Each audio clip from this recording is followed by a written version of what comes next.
ഇന്നത്തെ special egg കട്ട്ലറ്റാണേ. ആദ്യം പറഞ്ഞു ഇലയപ്പം ഉണ്ടാക്കാമെന്ന്, പിന്നെ പറഞ്ഞു മണ്ടപ്പുറ്റ് ഉണ്ടാക്കുന്നത്. അവസാനം ഞങ്ങൾ കട്ട്ലറ്റിൽ എത്തിച്ചേർന്നു.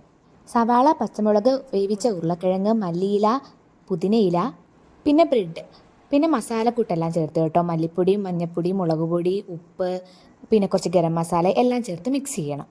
പുതിനയിലയാണ് ഇതിൽ ഹൈലൈറ്റ് കേട്ടോ. കാരണം കഴിച്ച് കഴിയുമ്പോൾ ആ പുതിനയില ടേസ്റ്റ് നല്ലപോലെ അറിയാൻ പറ്റും. കയ്യിൽ ഒട്ടിപ്പിടിക്കുമെന്ന് വിചാരിച്ചിട്ട് ഞങ്ങൾ ഇലയിൽ കുഴച്ചത് കേട്ടോ. അപ്പോൾ ഇലയിലും ഇങ്ങനെ തന്നെയാണ്. അവസാനം ഞങ്ങൾ കുറച്ച് വെള്ളം നനച്ച് പിന്നെ അവസാനം കൈ വെച്ച് തന്നെ ഉരുട്ടി എടുക്കേണ്ടി വന്നു കേട്ടോ. ഷേപ്പ് കിട്ടണമെങ്കിൽ കൈ വേണമല്ലോ.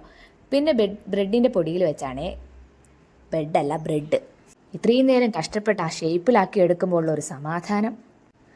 കാണുന്നവർക്ക് സിമ്പിളാണെങ്കിലും ഇത് ഞങ്ങൾക്കൊരു സിമ്പിളായിരുന്നില്ല കേട്ടോ. കുറച്ചധികം സമയം എടുത്തു. ഈവനിങ് ചായ കുടിയുടെ സമയം കഴിഞ്ഞിട്ടാണ് ഞങ്ങളിത് ഉണ്ടാക്കി തീർന്നത് കേട്ടോ. വീഡിയോ എടുക്കുന്നതും ഉണ്ടാക്കുന്നതും കൂടെ ഒരുമിച്ച് നടക്കത്തില്ലല്ലോ, ഇത്തിരി ടൈം എടുക്കും.